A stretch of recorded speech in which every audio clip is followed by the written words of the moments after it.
Hello everyone, I am Shweta and welcome to my channel Analytics by Shweta.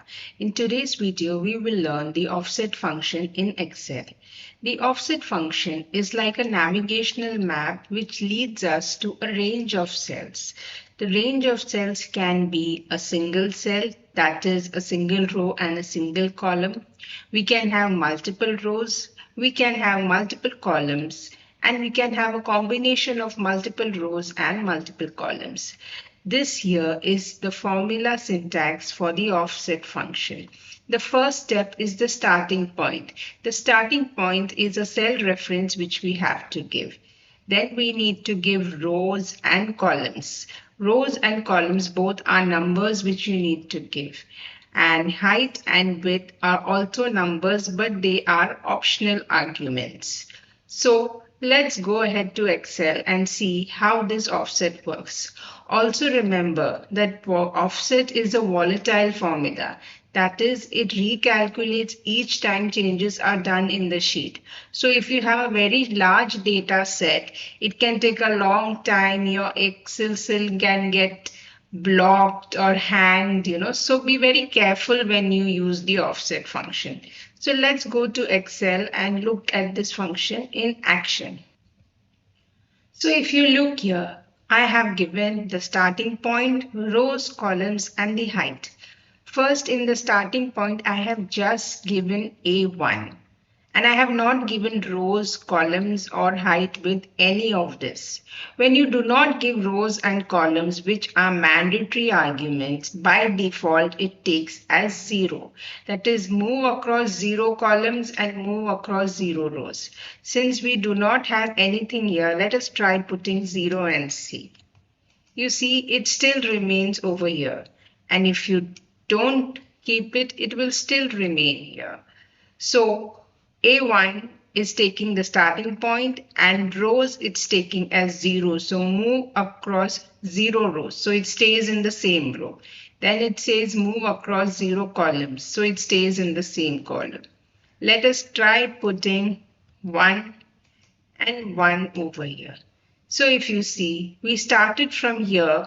Then it says move across 1 row. So it says 1 and we come here. Then it says move across 1 column. So we go across 1 column. If we say move across 3 columns.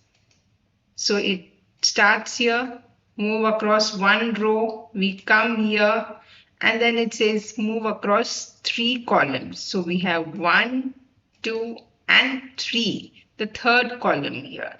Let's check the height and width option. Height, if we put it as 1, it will remain the single cell. That is, height is always across rows and width is always across columns. So 1 means we have a same cell, but let us put it as 2. You see, 2 cells are highlighted. The height is 2. So it goes from here, A1, which is the starting point. It says 1 row across, 3 columns across, and then give me a height of 2. If we say give me a width of 1 column, it will remain in the same because 1 column width is the same. But if we say give me 2 columns, you see 4 cells are being highlighted. So we are saying A1, that is here, go across 1 row, which is here. Then go across 3 columns and we reach over here. Then it says give me a height of 2. So we get a height of 2 of these 2 cells and a width of 2. You say 2 more. So we have 4 cells, 2 by 2. That is 2 rows, 2 columns. And this both is giving the path of where you want this 2 rows, 2 column. If you don't mention the height and width, by default it takes 1, 1 for each of them. Now we have given A1 as the starting point. For example, I give D1 as the starting point. You see it has moved here. So we start at D1, we go 1 row below, then we go 3 columns across, then we say a height of 2, and and then a width of 2. So a 4 by 4. Let us just delete this and say a height of 5. So you see 5 rows and we started at D1. If we say 1 and 5 over here, so it gives us 5 columns. So it's like a navigational tool. From the starting point, rows and columns help us to get where we want to reach. And then the height and width gives us the range of cells. As I said, if you don't mention height and width, by default, 1, 1 is taken. So offset, how would you write this formula? So I will say is equal to offset. Then I will select D1. I will lock the cell. Then for rows, you can either refer the cell or you can write the value. It is always better to refer so that it is dynamic. So I refer the cell. I do F4. I do comma. Then I say give me the columns. So I refer this. And I say lock the cells. Then give me the height. And then give me the width. And I close it. Right now you will not see anything because we do not have any values here. Just copy this, go to formula, name manager, select new and write new offset range as the range for the offset formula. So the name of the offset is new offset range and we have written the formula. I will show you the formula once again. We had done offset, we have referred the cell which we have said D1. So actual D1 you have to refer over here. Then for the rows, columns, height and width we refer these cells. Now let's go and check this. I have clicked on this new offset range and I have selected the formula. I'll just show you again. You see here it is highlighting that particular area over here. So it is saying these are the cells which the offset function refers to. Here we did not have any data, that is why this function is just returning blanks. But if you see here also it is returning a range of cells as the answers. You can see this highlights over here. So this is how the offset function works. Let's look at one example of this. So first we have a data of the years, the pizza sales and the burger sales. Let's first go here and I will add a serial number so that you can better understand how this function works. Now suppose we want to return only this value. So what will you write? You will write offset. Reference is where you want to start. So we want to start from here. Comma. How many rows we want to go down. So if you see I have given this row numbers as a help. I want to go across 8 rows, 0 to 8. So I'll say 8. Then it says how many columns I want to go across. Now I am in pizza sales, I want to remain in pizza sales. I don't want to go to burger sales. So I will say 0. And currently I am not giving height and width. Let's just OK this. So you see, I get 476. If you put height and width as 1, you again get 476. Suppose you want these last 3 cells over here. So what you will do, in height, you will say 3. And here you have 1. Because we want the same column. We don't want a matrix. We want the same column and one column and multiple rows. So that is why 3, 1. You see here, we see all these three values. The reason why these values are showing here is because this is a recent version of Excel. So in a recent version of Excel, you have a spillover effect. So that is why it's showing here. But in older versions, you may not be able to see this.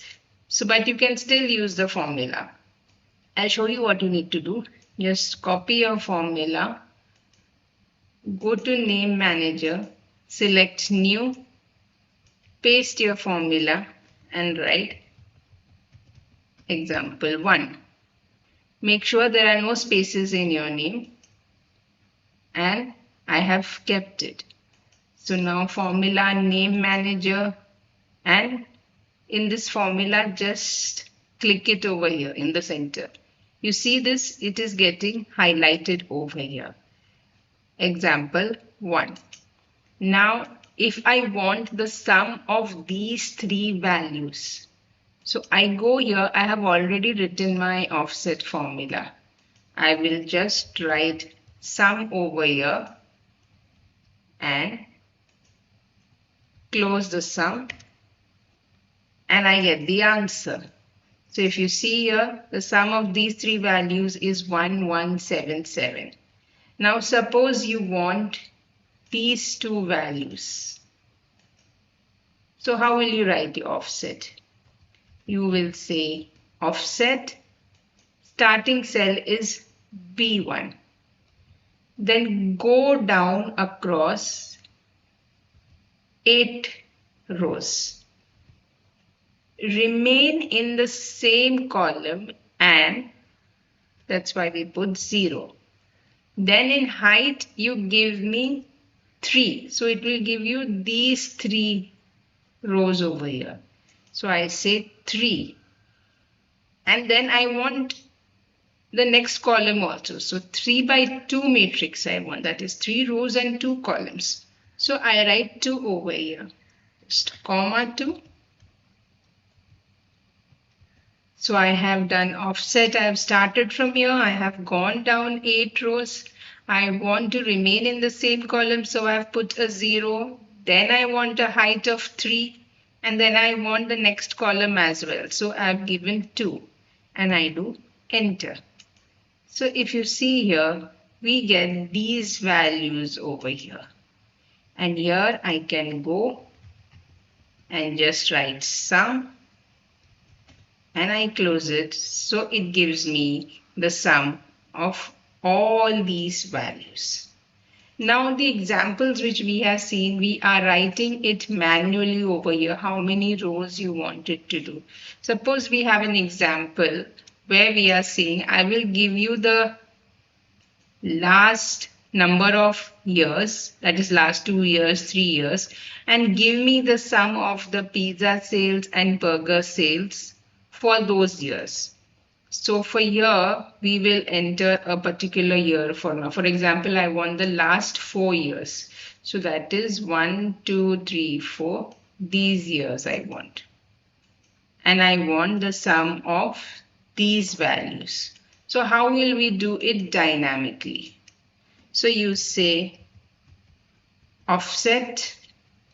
Then I say start from here. Then I don't want to say 7 rows down. I want to give a formula which returns 7. I don't want to manually type 7. So I will say count A and count all the filled cells in this particular column. And then what you will do, you will minus it by this value of the years which you have written. Okay, and then we want to stay in the same column, so we will say 0. Then we want a height of 4 rows, so we will say 4. And then we want the next column also, so 2. So 4 rows and 2 columns, 4 by 2. And we close it. Let's just enter. So if you see this, we have this particular value represented here. As I said, this is a recent Excel version, so it is showing a spillover effect. In older versions, you will not be able to see this. So you can use your name manager and then use it to highlight the cells. Now I want the sum of those rows. So here in the first where you actually wrote your formula, if you look here, it's a disabled formula because it's a spillover effect. You can't edit the formula here. You need to edit the formula in the actual cell in which you wrote. So you go here and then you say sum and I close it. Let's just check it. So I say sum of this and it is 4209. Let us just clear out this formatting and I will just add the height and width over here. And here I have given 4 and I have given 2. I'll just refer it to the cells so that I can make it more dynamic. So height I am referring to this value and for width I am referring to this value. So let's see one more example. Suppose I want the last 1 year and I want 1 row and 1 column. So that is last 1 year, so which is this, 1 row and 1 column. Height is 1, width is 1. So you see it is returning me 304. If I say 2, it gives me the sum of these two, which is 973. Let's look at our formula again. I am saying start from this cell, then count the number of filled cells in this column and minus it by this value over here. So you kind of move all the way down and you reach here. Once you reach here, I have said 1 height, so it gives me 1 row and it gives me 2 columns. That is a 1 by 2 matrix. So in this way, you can try multiple options and see how the offset function works. In our future videos, we will be seeing certain charts made using the offset formula and we can have dynamic selections. So please wait for that. If you like this video, please subscribe to my channel and hit the notification bell for more updates. Thank you for your time and have a nice day.